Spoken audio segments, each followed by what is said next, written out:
So we're going to study about oculomotor nerve. So you know that it is meant to supply how many muscles out of the 7 muscles? SO4, LR6, you know, superior oblique is by trochlear nerve and lateral rectus is by abducent nerve. So the remaining 5 are superior rectus, inferior rectus, medial rectus, inferior oblique, LPS, right? आवाज slow आ रही है?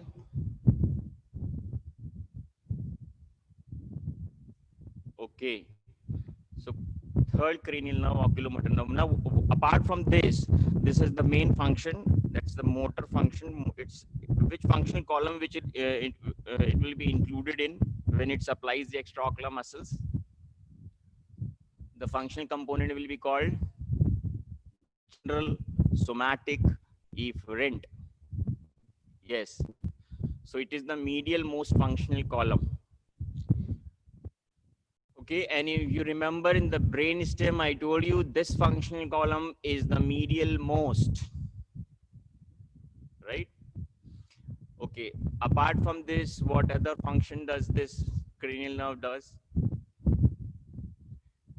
It also, conveys parasympathetic secretomotor fibers, parasympathetic fibers rather, to the smooth muscles, to the intraocular muscles.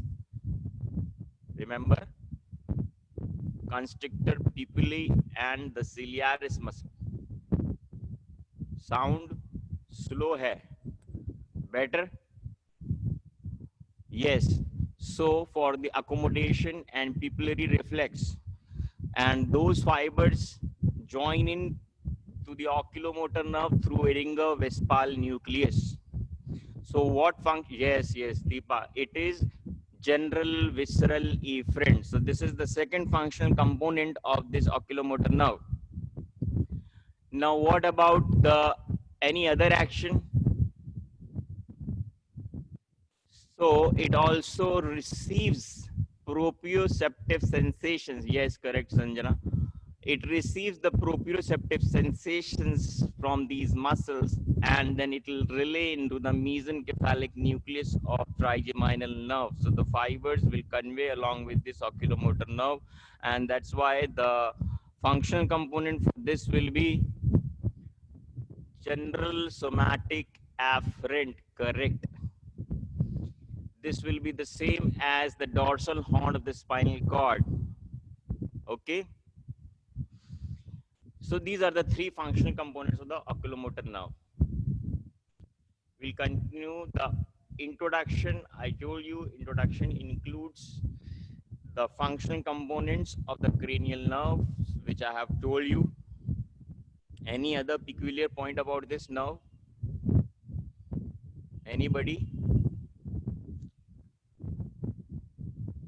This cranial nerve arises from the upper portion of the midbrain at the level of superior colliculus. Yes, and the fibers run also pass through the red nucleus at the same level. Now what you're seeing is on the inferior aspect of the brain, from where does this nerve arises? Look here. This is the midbrain and these two are the crus cerebri, the ventral portion, including crus cerebri, substantia nigra, and tegmentum. Together, these two on the two sides, these are the cerebral peduncles. So you find that this oculomotor nerve emerges on the medial aspect of the crus cerebri, and there is oculomotor groove or sulcus through which this nerve emerges. So you can say that this nerve, when it emerges, what is that subarachnoid cistern called, where it emerges? Which CSF cistern is here? It is interpeduncular cistern. This is interpeduncular cistern. Yes, Weber syndrome, I'll tell you later. That's also related with this. This is interpeduncular cistern, okay? So function components, you've got to know general somatic efferent. This will, fibers through this nucleus, the main motor nucleus of oculomotor nerve, fibers through this nucleus will reach to the five muscles of the external of extraocular muscles: superior oblique, inferior oblique, superior rectus, inferior rectus, medial rectus, inferior oblique, and LPS. General visceral efferent is for the parasympathetic fibers to the smooth muscles or the intraocular muscles, constrictor pupillae, and the ciliaris for accommodation and pupillary reflex. General somatic afferents include the proprioceptive sensations brought in from these muscles to the mesencephalic nucleus of the trigeminal. Okay, now we see that from where the nucleus is located and how the nerve emerges, the intracranial course. Here you seeing this is the cut section of upper portion of the midbrain. In the upper portion of the cut section of midbrain, you find there are these two superior colliculus, right? And this is the gray matter surrounding the central aqueduct. This portion behind this, central canal is called the tectum. And the portion ventral to this central aqueduct, this portion is called tegmentum. Then you have both the sides. This is substantia nigra. Then these two are the passage for the, what are these? These are the, passage, the highway, corticospinal and corticonuclear fibers. So this is called crus cerebri. In this crus cerebri, in the mid portion, you find it is the corticospinal tract that passes, and the presentation is cephalic to caudal, is medial to lateral, right? The head, the fibers reaching to the upper portion are placed medially, and fibers going down are placed laterally. Then the medial most portion includes frontopontine fibers from the frontal portion of cerebral cortex to the pons.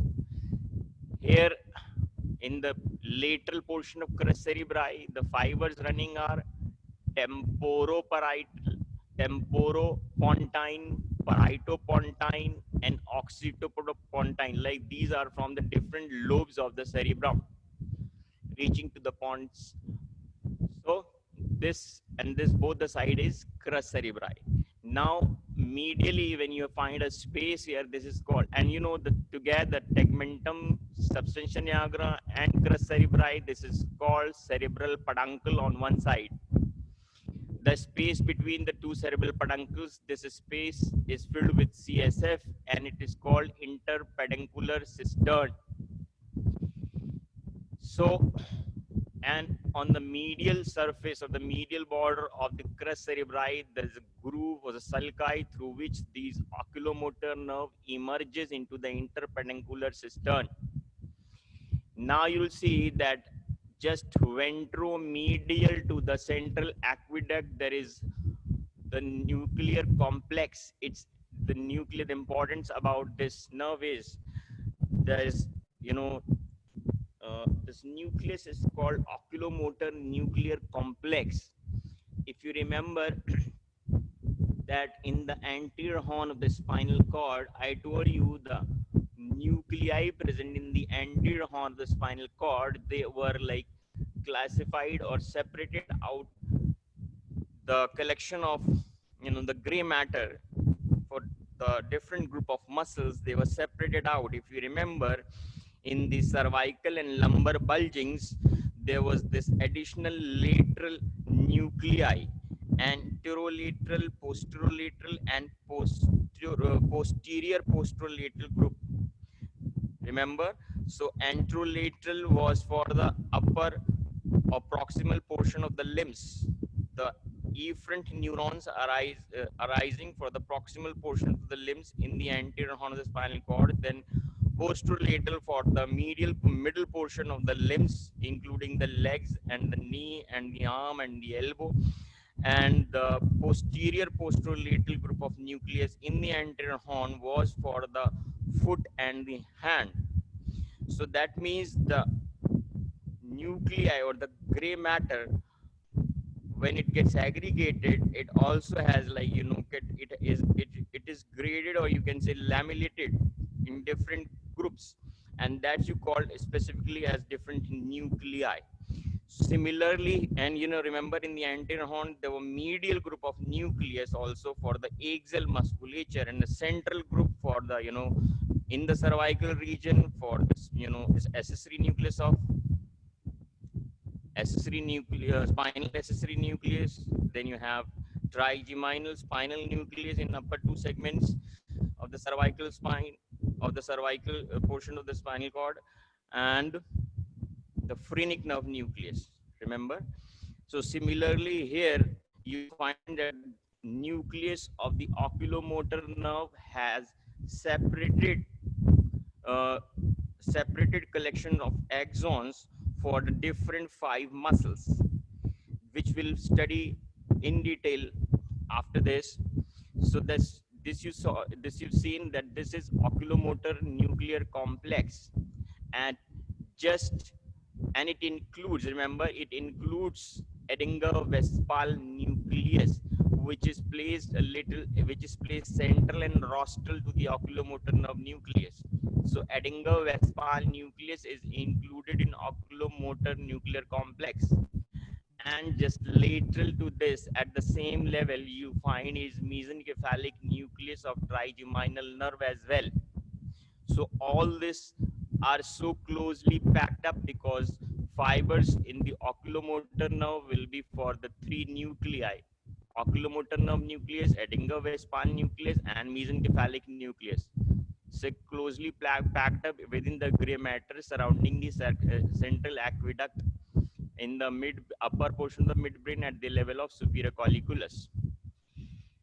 And now you can see that when this nerve emerges, it passes through the tegmentum, passing through the red nucleus, and to this medially to the oculomotor nerves, you find is dorsal and ventral tegmental decussation. If you remember, dorsal was for, you know, tectospinal tract. This portion, tectospinal tract and tectobulbar tract. These fibers, they decussate posteriorly. So these are called dorsal tegmental decussation. And the fibers from red nucleus reaching to the spinal cord, they're called rubrospinal tract. The rubrospinal tract decussates at the same level, ventral to the dorsal tegmental decussation. Now this is called ventral tegmental decussation.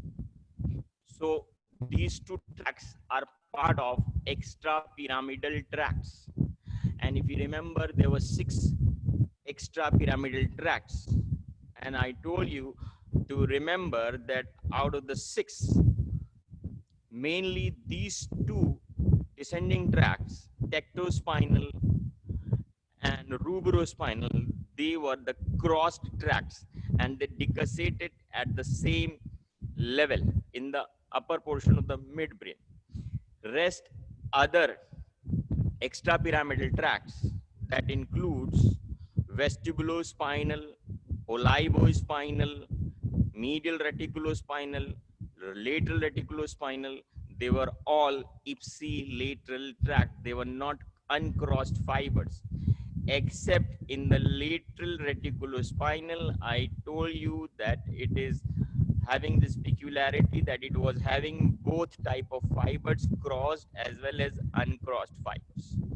So remember that you should at least know these little points about the extrapyramidal tracts. Now when this nerve, oculomotor nerve, emerges from its nucleus, just immediately it finds what lies lateral to this oculomotor nerve here. you are seeing here, it is called medial longitudinal bundle. So medial longitudinal bundle and medial lemniscus are different thing. Remember, medial lemniscus is the collection of ascending fibers, ascending tracts. And here it is, this medial longitudinal bundle is actually for synchronization between different nuclei, including fourth, sixth, and eighth cranial nerve nucleus. Because you know, when you look in any direction, all the seven muscles have to act spontaneously at the same time.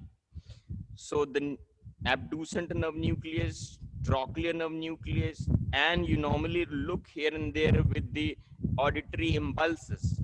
So auditory, you know, this eighth cranial nerve nucleus also passes through this medial longitudinal bundle, and where all these fibers, including the oculomotor nerve fibers, they get synchronized, like, you know, they synapse, and then they synchronize or coordinate the activity of the extraocular muscles. So this also has a major role in movement of eyeball, medial longitudinal bundle. Okay. Okay. Oculomotor nerve nucleus. Oculomotor nerve nucleus, can you see here? This is a median sagittal section of the brain stem, where you see is this midbrain, pons, and medulla. In the midbrain, at the level of superior colliculus, you're finding is this an elongated nucleus, green color. That is oculomotor nucleus. And just medial, central, and rostral to the oculomotor nucleus is Edinger-Westphal nucleus, blue color. Fibers from these two nucleus, they join together.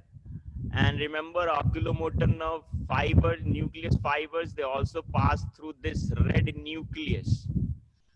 And then they emerge on the ventral aspect of the brain stem, on the ventral aspect of the midbrain, medial to the crest cerebri. Okay.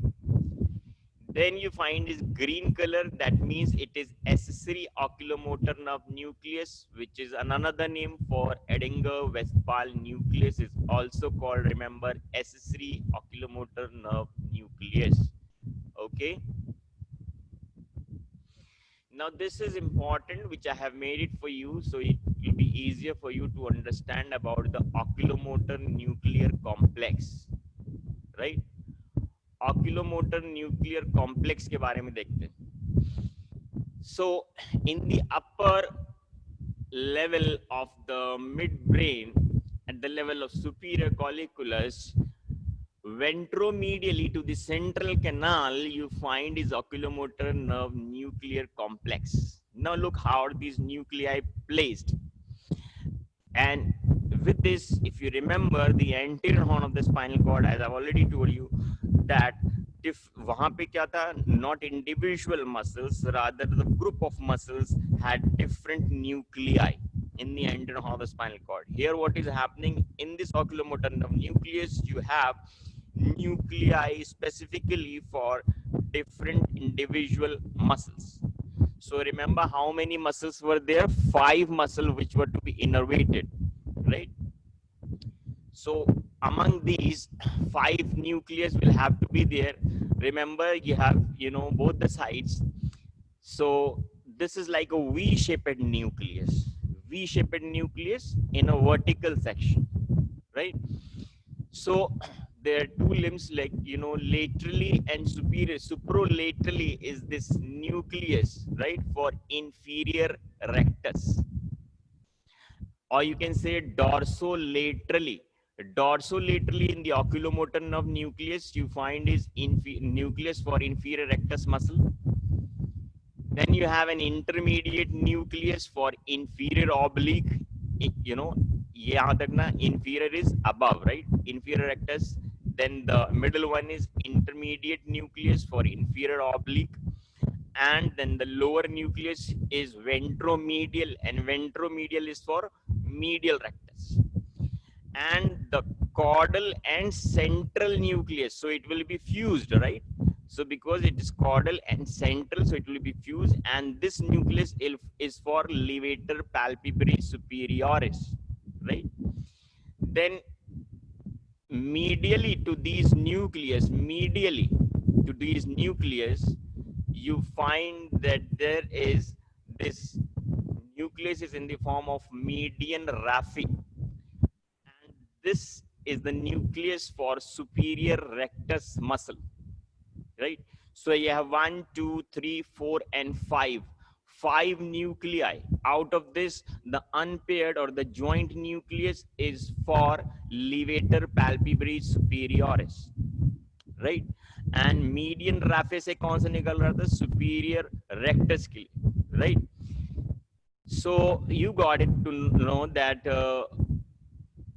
Edinger-Westphal nucleus, as I told you, it is separated out, but it is a part of oculomotor nuclear complex. And just in the previous slide, you saw that this Edinger-Westphal nucleus is centrally rostrally projecting nucleus, and it is also called accessory oculomotor nerve nucleus. Got it? So functionally, you know that these are the motor nuclei for the skeletal muscles derived from the somites or somatomeres, and these are categorized as general somatic efferent. However, this nucleus, Edinger-Westphal nucleus, which is centrally rostrally projecting nucleus, and this is categorized as general visceral efferent. So all of them are actually efferent nucleus, right? So one thing now you've got to know, then now another important fact is that all these nucleus, the fibers of the, lower motor neurons, now fibers emerging from these nuclei will be called lower motor neurons, right? So fibers emerging from these nucleus, they descend down on the same side. The ipsilateral presentation hota hai from of the lower motor neurons. Normally 99% cases में the fibers from the lower motor fibers are actually supplying the ipsilateral group of muscles. But the important point here is that is an exception, that this median raphe, which is for it's a nucleus for superior rectus muscle. Remember that lower motor neurons from these nucleus, from the median raphe, they decussate and they emerge from the opposite nerve, along with the opposite nerve. So out of the 5 extraocular muscles, superior rectus has a contralateral representation. Lower motor neurons, I said 99% lower motor neurons, they supply ipsilateral muscles, except a few cases. One case I just told you is for superior rectus muscle, that the lower motor fibers supply the contralateral muscles.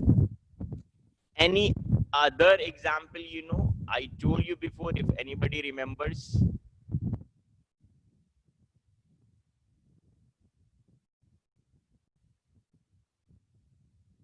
Remember?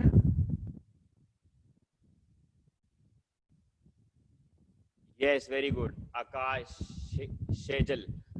Yes, I told you, trochlear nerve nucleus. Very good. Trochlear nerve nucleus, because trochlear nerve, the lower motor neurons, they decussate, soon they emerge out from the dorsal aspect of the midbrain, they decussate, they cross to opposite side to supply the muscle of the opposite side. So this is another example where the lower motor neurons supply the opposite muscles.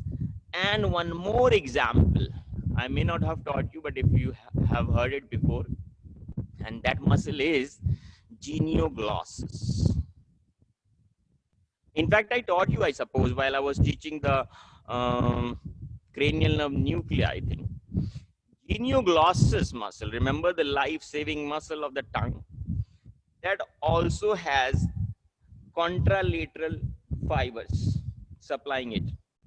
So these are the three muscles you can remember: superior oblique, superior rectus, lateral rectus, and genioglossus. These are the three muscles which are innervated from contralateral nucleus. The lower motor fibers are supplying the opposite muscles. Okay. Then we will now study about, this was about how these, before you've seen that how the nucleus, the different neurons convey along the oculomotor nerve. Now we will talk about the upper motor neurons, right? So that means this muscle, this nucleus, oculomotor nucleus, should get commands from the higher centers. Then only it will provide, it will contract accordingly. One thing is, have you heard this synapse? I told you, synapse. Oh, sorry, reflex. One is a reflex. Reflex is subconscious or unconscious motor activity. That's reflex. Reflex, you need not to have a role from the higher centers.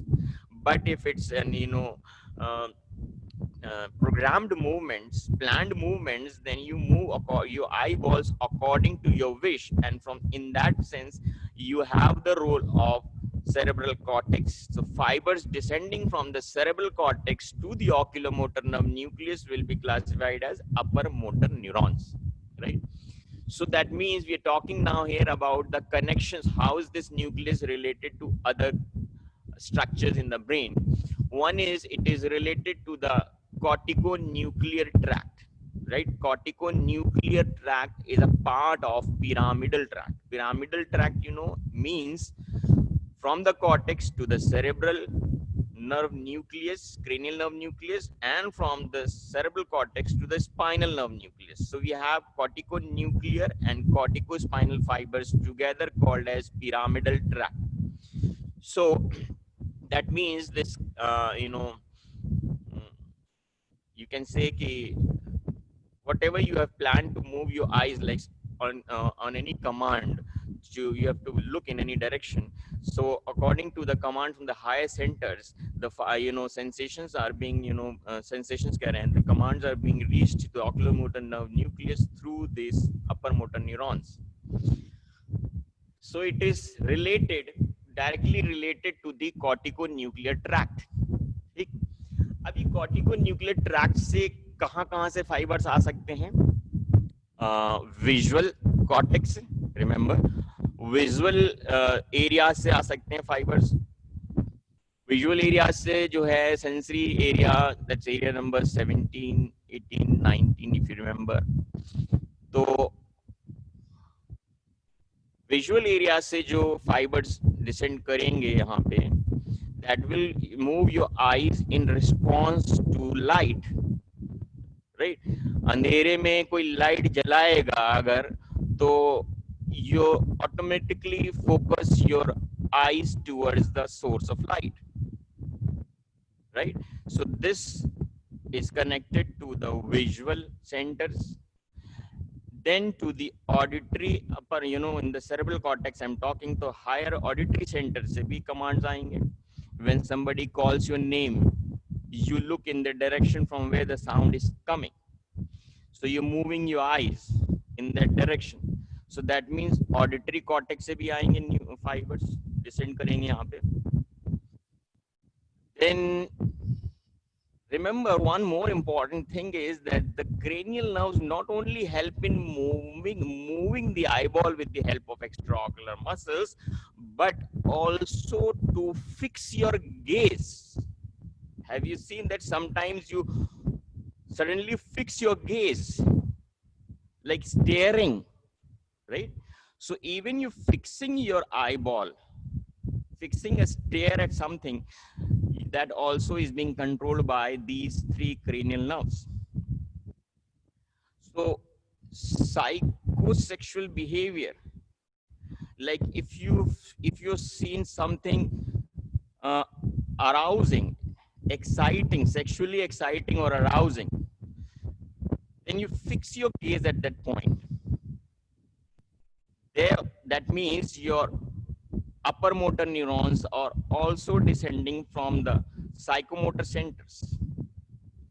So that means ultimately corticonuclear means from the cerebral cortex, the fibers reaching to the oculomotor nerve nucleus, they have this connection with the pyramidal tract, and these fibers are ipsilateral. Remember, इसका मतलब ये है कि जैसे spinal cord में, spinal nerves में, if you remember, pyramidal tract, 85% fibers used to decussate at the lower medulla, right?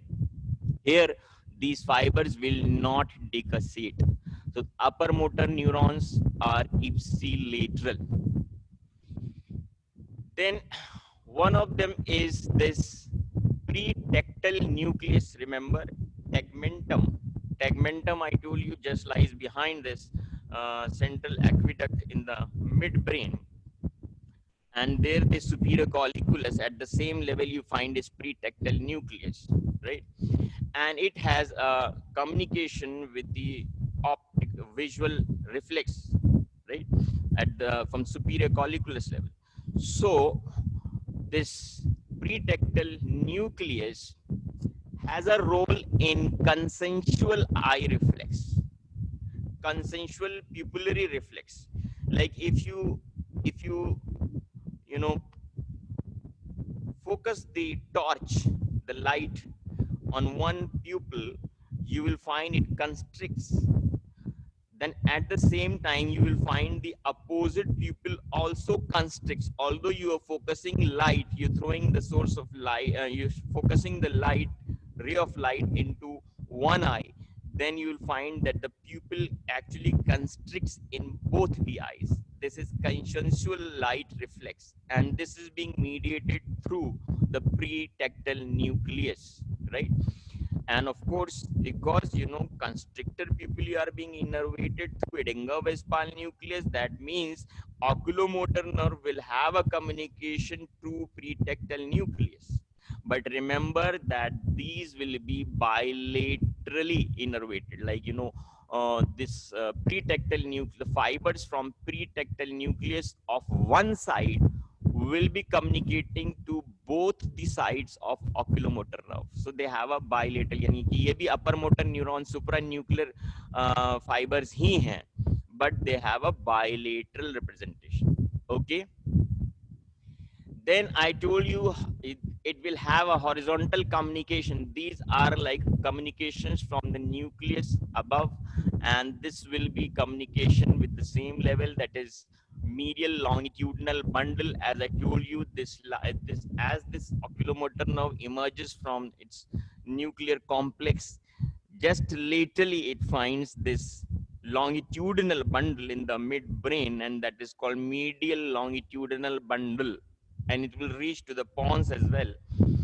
So medial longitudinal bundle, I told you, it is like video conferencing हम जैसे करते हैं कि एक समय पे हम 4-5 लोगों को connect करके then we can share easily among all of them at the same time. So this functional column is actually for communication, right? Communication of third nerve to already hai, third, fourth, sixth, and third cranial nerves. So all the nerve fibers from these 4 nuclei, they intercommunicate and synchronize them, the impulses, so that your movement is smooth and is when like imagine if you're looking on the right side, right? If you're looking on the right side, your right eye lateral rectus will contract, and your left eye medial rectus will contract. Got it?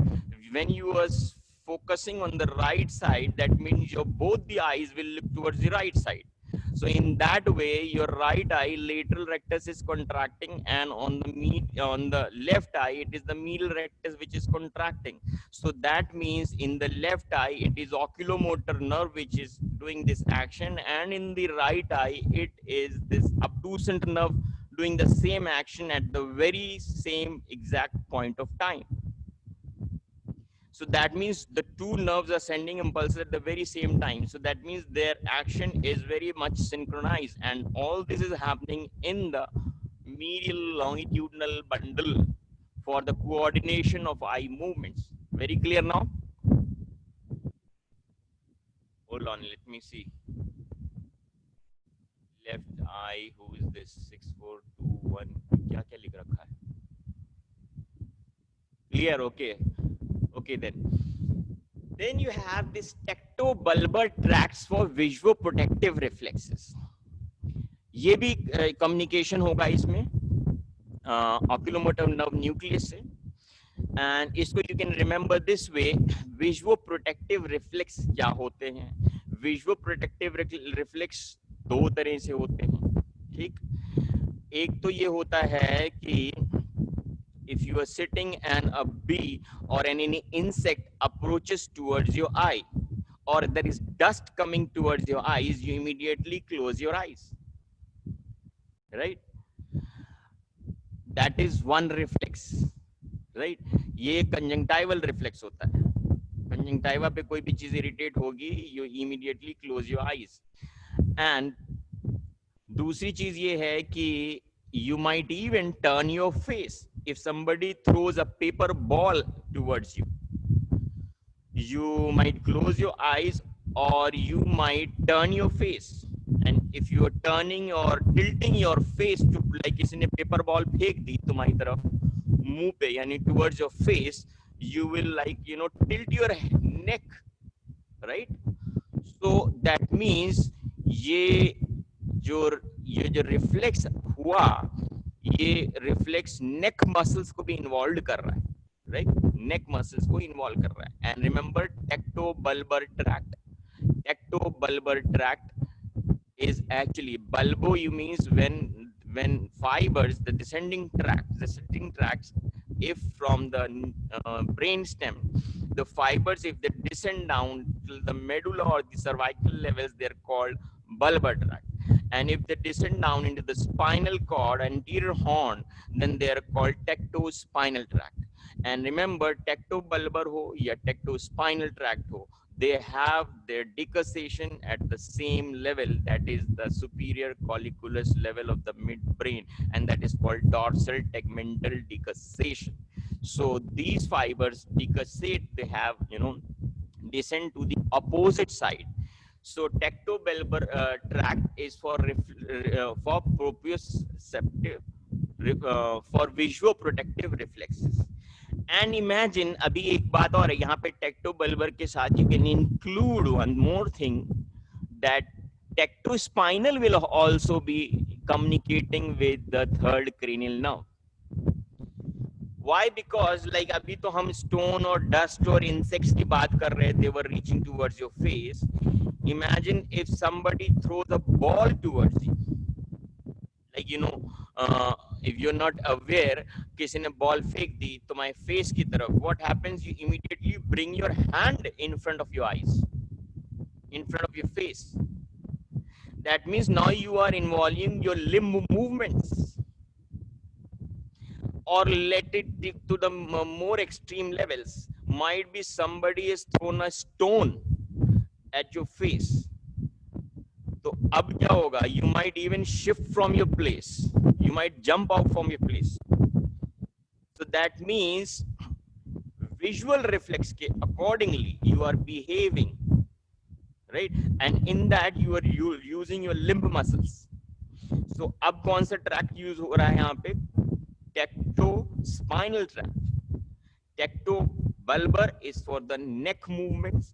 Tectobulbar is for the tectobulbar is for the neck movements in response to visuoprotective reflex, and tectospinal is for your limb movements in response to visuoprotective impulses, right? So this tract also has a communication with oculomotor nerve nucleus. Then remember, I told you it will also have communication to the mesencephalic nucleus. ठीक है, तो afferent हो गया ना ये, बाकी सब तो efferents थे. Now this one is afferent because ये जो reflexive sensations भी तो आएंगे ना, वो sensations कहाँ से आते हैं? From the proprioceptive sensations from these extraocular muscles. They are conveyed through the oculomotor nerve to the mesencephalic nucleus. ठीक है? For proprioceptive sensations from extraocular muscles. So remember to write down these communications of oculomotor nerve nucleus. ठीक है? You have 5 different categories of communication. You can include tectobulbar and tectospinal here. Okay. Now, intraneural. Now we've started, like, nucleus we have already discussed, right? Functional column, functional components, communications we have done. Now we've started the easy thing, and that is just the course of this oculomotor nerve. So it will have, first of all, it will have an intraneural course, like the course of the oculomotor nerve within the CNS. So when you see that these two nerves, they emerge, they are carrying ipsilateral fibers for the 4 muscles and contralateral fiber for superior rectus. Okay. So this is how they're descending. So when they descend, they are actually lying lateral to the 2 dorsal and ventral tegmental decussation. And it emerges just medial to the medial longitudinal bundle. Then this nerve passes through the red nerve nucleus, and it emerges on the ventral aspect of the midbrain,